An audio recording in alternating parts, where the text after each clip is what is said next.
आपण ज्या जगात राहतो ना, ते खरं तर एकत्रच जोडलेलं आहे. मोठमोठे पूल, उंच इमारती, अगदी आपल्या हातातला फोन, या सगळ्या गोष्टी धातूचे लहान मोठे तुकडे एकत्र जोडूनच बनवल्या जातात. पण हे तुकडे जोडतात तरी कसे? आज आपण याच मूलभूत पण अत्यंत महत्वाच्या तंत्रज्ञानाबद्दल जाणून घेणार आहोत. कधी विचार केलाय का की एक प्रचंड पूल हजारो गाड्यांचा भार कसा काय पेलतो? किंवा एक जेट विमान प्रचंड वेगात असताना त्याचे भाग सुटे का होत नाहीत? या सगळ्याच्या मागे एकच गोष्ट आहे, धातू जोडण्याची एक अचूक आणि शक्तिशाली प्रक्रिया. चला तर ह्यामागचं तंत्रज्ञान समजून घेऊया. तर मग धातू जोडण्याचे हे 6 मुख्य प्रकार आहेत: वेल्डिंग, ब्राझिंग, सोल्डरिंग, रिवेटिंग, बोल्टिंग आणि एडेसिव्ह बॉन्डिंग. आपण या प्रत्येक पद्धतीचा जवळून आढावा घेणार आहोत. चला सुरुवात करूया अशा पद्धतींपासून ज्या पूर्णपणे उष्णतेच्या शक्तीवर अवलंबून आहेत. यातली पहिली आणि सगळ्यात तीव्र पद्धत म्हणजे वेल्डिंग. वेल्डिंगला इतर पद्धतींपेक्षा वेगळं काय बनवतं? तर ती गोष्ट म्हणजे यामध्ये आपण मूळ धातूलाच वितळवतो. म्हणजे कल्पना करा, 2 धातूंचे तुकडे इतक्या उष्णतेने एकत्र वितळवले जातात की थंड झाल्यावर ते अक्षरशः एकच अखंड भाग बनतात. आणि म्हणूनच वेल्डिंगने दिलेला जोड इतका मजबूत आणि कायमस्वरूपी असतो. आपण रोजच्या जीवनात ज्या गोष्टींवर अवलंबून असतो त्यामागे खरं तर वेल्डिंगची ताकद आहे. मोठमोठ्या इमारतींचे सांगाडे असोत, गाड्यांचे चॅसेस असोत किंवा जमिनीखालून जाणाऱ्या हजारो किलोमीटरच्या पाईपलाईन्स, या सगळ्यांची मजबूती ह्याच प्रक्रियेवर टिकून आहे. खरं सांगायचं तर वेल्डिंगशिवाय आपलं आधुनिक जग उभंच राहू शकत नाही. आता आपण उष्णतेवर आधारित पुढच्या 2 पद्धती पाहूया. पण इथे एक मोठा फरक आहे. या पद्धतींमध्ये मूळ धातू वितळवला जात नाही. याला आपण एक प्रकारची मेटल ग्लू पद्धत म्हणू शकतो, जिथे एक वेगळाच धातू वितळवून जोड तयार केला जातो. तर सगळ्यात महत्त्वाचा मुद्दा आहे तापमान. ब्राझिंग आणि सोल्डरिंगमधला मुख्य फरक हा 450 अंश सेल्सिअसच्या मर्यादेवर ठरतो.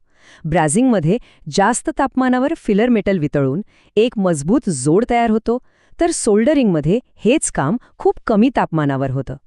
दोन्हीमध्ये एक गोष्ट समान आहे, ती म्हणजे मूळ धातूला काहीही धक्का लागत नाही.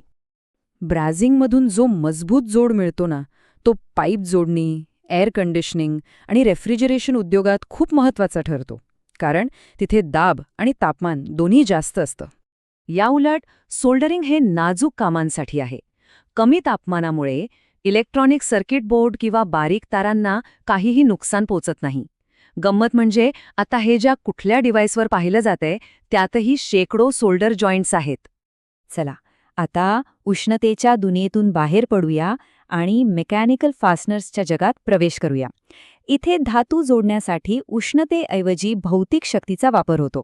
आणि या 2 मुख्य प्रकार आहेत, एक कायमस्वरूपी आणि दुसरा तात्पुरता.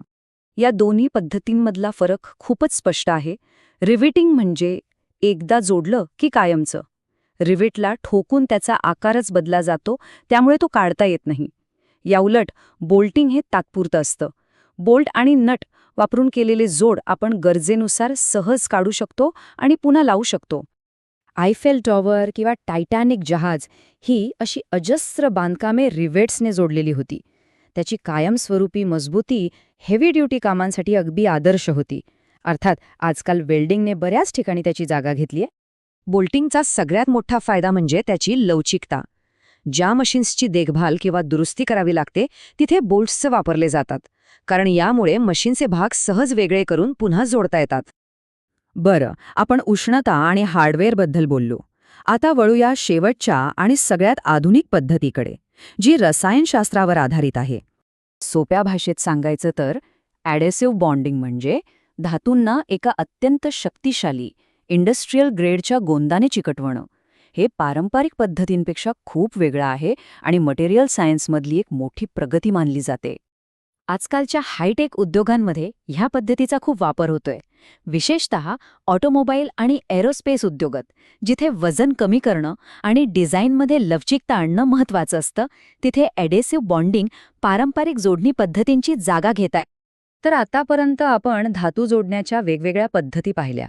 यातून एक गोष्ट अगदी स्पष्ट होते की प्रत्येक कामासाठी एक विशिष्ट आणि योग्य पद्धत असते. चला तर मग या सगळ्यांचा एक छोटासा आढावा घेऊया. बघा, ह्या तक्त्यामध्ये सगळं काही एका नजरेत स्पष्ट होतं. वेल्डिंगची ताकद, सोल्डरिंगची नाजूकता, बोल्टिंगची लवचिकता आणि ॲढेसिव्ह बॉन्डिंगची आधुनिकता. कामाची गरज ओळखून यातून योग्य पद्धत निवडणं हेच इंजिनिअरिंगचं खरं कौशल्य आहे. आपण पाहिलं की धातू जोडण्याच्या पद्धती कशा विकसित झाल्या आहेत, आगीपासून ते रसायनशास्त्रापर्यंत. यावरून एक प्रश्न मनात येतो, भविष्यात काय? आपलं तंत्रज्ञान जसं जसं पुढे जाईल तसतसं वस्तू एकत्र जोडण्याचा पुढचा नाविन्यपूर्ण मार्ग कोणता असेल? विचार करायला लावणारा प्रश्न आहे, नाही का?